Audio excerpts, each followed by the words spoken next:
desperado ng iilang mga religious group. Oo, na gusto talaga nilang pilayan ang ating gobyerno.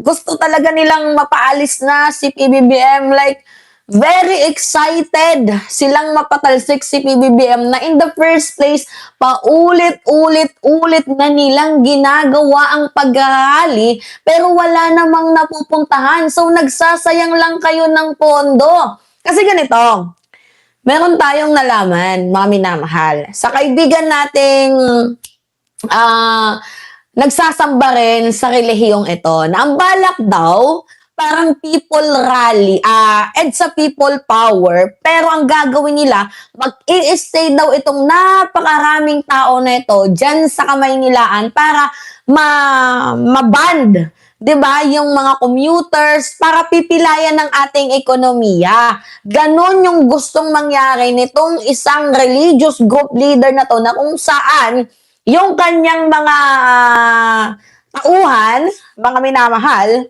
'di ba? Itong kanyang, ano ba yung ano natin dito, yung napasok dito sa ating ito, hindi, mamaya pa yon, yung kay Lauren Ligarda. Dito muna tayo kay sa desperadong sugurin na itong palasyo, and very quite alarming dahil itong mga nagsasamba na to, talagang naniniwala kayo dyan sa utos sa inyo na sugurin ninyo ang Malacanang, 'di ba? So ngayon, ang gusto nilang mangyari, mga minamahal, nitong isang religious group organization na to, mag-stay yung mga tao. Hindi natin alam kung sa anong place. Gusto nilang mag-stay ng 1 week para, 'di ba, hindi makadaan yung mga commuters, hindi makadaan yung mga sasakyan. Kumbaga, ibaban nila yung daanan para walang makadaan, nang sa ganun mapilayan ng ating ekonomiya. Pipilayan dyan sa Davao, pipilayan dyan sa Northern Samar, sa Visayas, at pipilayan dito sa Metro Manilaan.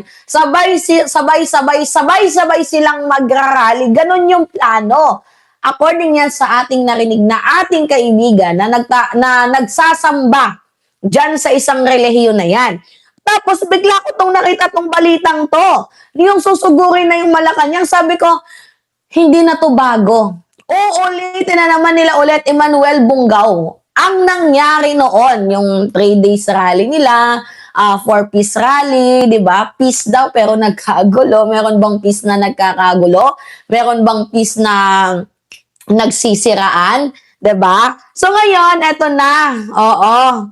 Mag-ingat sa kadiliman ngayong June 12, mga minamahal. Oo, may kadiliman pong mangyayari. Diyos ko naman. 'Di ba? May nag-comment dito, INC. IND Duterte Church. Hindi natin sinabi kung anong relihiyon, pero alam nyo naman kung ano yung relihiyon na laging nagrarally ng nagrarally. 'Di ba? So, panoodin natin to, mga minamahal. Alright, sige. Alingas-ngas daw ng banta sa Malacanang. Alingas-ngas daw ng banta sa Malacanang sa June 12 kasabay ng Independence Day. Ang palasyo naman may babala sa mga anilay kampo ng kadiliman. Nasa frontline ng balitang yan si Alexis Ebue. Sa Facebook post ng broadcaster na si Ramon Tulfo, nakakalap daw siya ng impormasyon mula sa isang pulong sa Camp Crame na daragsain ng mga taga-suporta ni Vice President Sara Duterte ang Malacanang sa June 12 sakto sa Independence Day. Sabi pa ni Tulfo sa kanyang post, ayon daw sa intelligence report sa PNP, ay pangungunahan ito na isang religious group. Nagpurong daw ang Sino? Sino yung religious group na tinutukoy dito ni Erwin Tulfo? Sino ang mangungunang religious group na magrarally? Sa tingin ninyo, mga minamahal, kaninong reliyon ito? Ako naniniwala ako sa relihiyon, pero hindi ako naniniwala minsan sa paniniwala ng isang relihiyon. Na tingnan nyo, dapat mayroon tayong tinatawag na separation ng church and state. Kasi tingnan ninyo, parang nagiging kulto na yung atake. 'Di ba? May nag-comment kay Kibuloy, or INC. Wala akong binanggit na pangalan. Mga comment yan ni Dodong Sarah Zara Force, comment yan ni Eddie Wow 3817. 'Di ba? Madaming nagko-comment kasi nakikita naman talaga nila kung sino tong mahilig mag-rally, kung sino tong mahilig 'di ba, magpromotor ng mga ganyang klaseng gawain. Kilala na, 'di ba, MaxSafe, yung mahilig gumawa ng ganitong klaseng sistema. So hindi na to bago, 'di ba? And you know what, kung anong pinaka nakaka-interest dito sa part na to, for what reason na naman? Ano na naman yung gagawin nilang reason? Ano yung purpose? Yun yung gusto nating malaman. Ano yung purpose nila? Gets ninyo, mga minamahal? Diba? O, sabi ni Cor Janel, it's obvious we're not stupid, Mami. Matotoo. We're not stupid. We know what we're doing sa susunod na mga araw. Gusto nila ng rally. Alam na natin, gusto lang talaga nilang pilayan ang gobyerno. Diba? Itong mga ano na to, Diyos ko. PNP para planuhin ang depensa.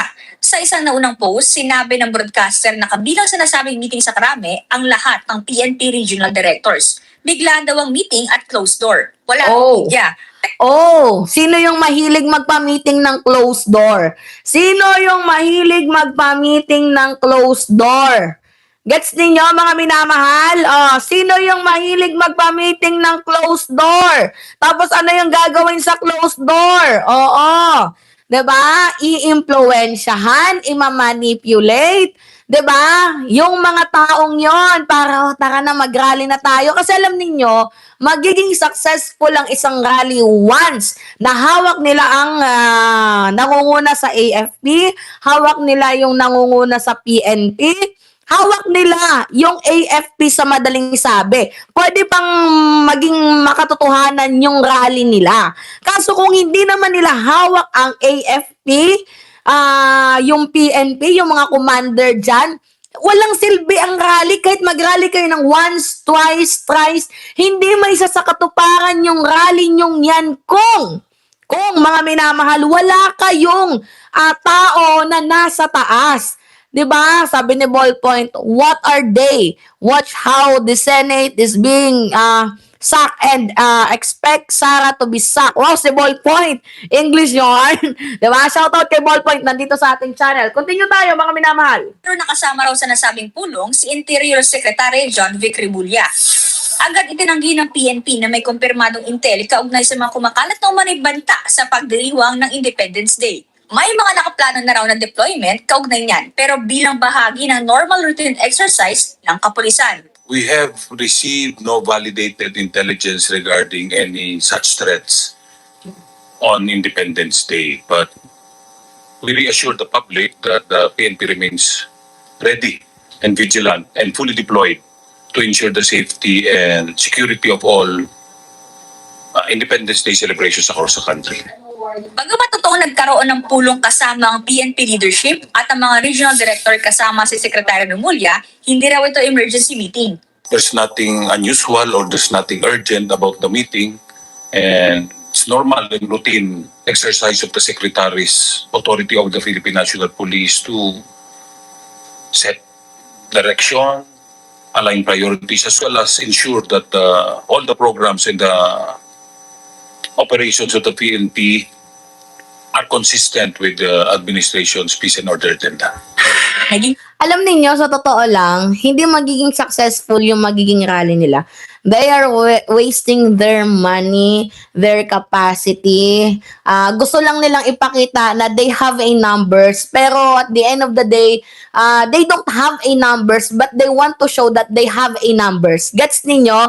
Yung kumbaga public pressure. Yun yung gusto nilang gawin sa ating gobyerno, i-public pressure. 'Di ba? Na bumaba ka na diyan kasi magulo na yung administrasyon dahil sa sino ba yung mga nagpapagulo? 'Di ba? Sila Alan Peter Cayetano, dapat sila yung pinapatalsik. Sila yung nirarally, yung niraratrat, hindi yung presidente. Magkakaiba yung trabaho ng executive, ng legislative, 'di ba? Mga minamahal ng judiciary, 'di ba? Charlie Whiskey, magkakaiba sila ng trabaho. So bakit lahat isisisi nyo sa presidente? 'Di ba? O ngayon, BP Sara Duterte, nagkakagulo yung Senado, kasalanan mo to. Pwede ba namin isisi kay BP Sara Duterte kahit alam naman namin yung rason kung bakit nagkakagulo sa Senado dahil sa impeachment? Siyempre hindi. Kung sino yung nag-cause ng gulo, siya yung sisisihin dyan. Siya yung merong kasalanan. Siya yung nakitaan. Siya yung nahulihan. Gets ninyo, mga minamahal? Continue tayo. maanghang naman ang sagot ng Malacanang sa umuugong na pagsugod sa palasyo sakto sa Independence Day. Sinabi ni Palace Press Officer Claire Castro, hindi naman daw bago ang ganitong banta. Noon pa raw, gusto na iluklok sa pwesto ang anilay kanilang poon, naghahamon sa kapangyarihan kahit wala pa ang 2028. Diba? Dagdag ni Yusek Castro, mandato ng law enforcement agencies na pagtuunan nito ng pansin. Paalala ng Malacanang, mag-ingat daw tayong lahat sa mga tinatawag nitong kampon ng kadiliman. Nagbabalita mula sa frontline. Tingnan nyo, kahit si Attorney and Palace Undersecretary Yusek Ler, tinawag na kampon ng kadiliman. Itong religious group organization na balak magtatag na naman ng rally para pabagsakin si PBBM. Diba? O, natawag tuloy kayong kampon ng kadiliman kasi yung ginagawa ninyo is pangkampon ng kadiliman. Diba? Piruin ninyo, bakit din nyo nalang antayin na matapos ang presidency ni PBBM? Bakit din nyo nalang antayin na bumaba sa pwesto si President Bongbong Marcos? Bakit kailangan pang umabot sa punto na, mag-rally tayo, pabagsakin natin, iluklok natin si Sara? Bakit pa kailangan umabot sa ganon? Kung pwede naman sanang nagtutulungan, diba? MacSafe, diba? A Lonely TV, diba?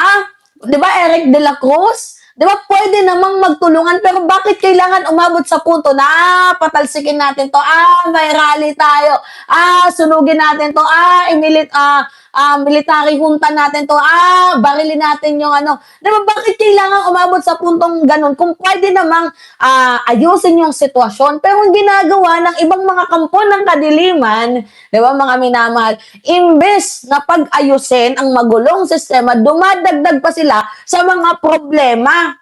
Diba, dumadagdag sila sa mga problema, mga minamahal. Ay, nako, Diyos ko naman tong mga itong mga nagkakaaning-aning na mga taong to, parang kinulang sa vitamina nung mga bata pa sila. Diba? They say it was BBM fault. It's BBM fault. Why the stray dog is itchy. Actually, yung sinasabi nila na si PBBM daw po, yung may kasalanan, parang feeling ko ang labo eh. Kasi ang may kasalanan nito, walang iba kundi yung kating-kating gustong maupo bilang presidente na si Sara Duterte. Diba, mga minamahal? Siya lang naman yung kating-kating gustong maging presidente eh. Diba? O kaya tingnan ninyo, gumawa siya ng yung Cayetano Black. Ngayon, yung Cayetano Black, nagkakaroon na po ng shake, rattle, and roll. Gets niyo mga minamahal, Marco Polo? Yung Cayetano Black nagkakaroon ng shake and rattle and roll.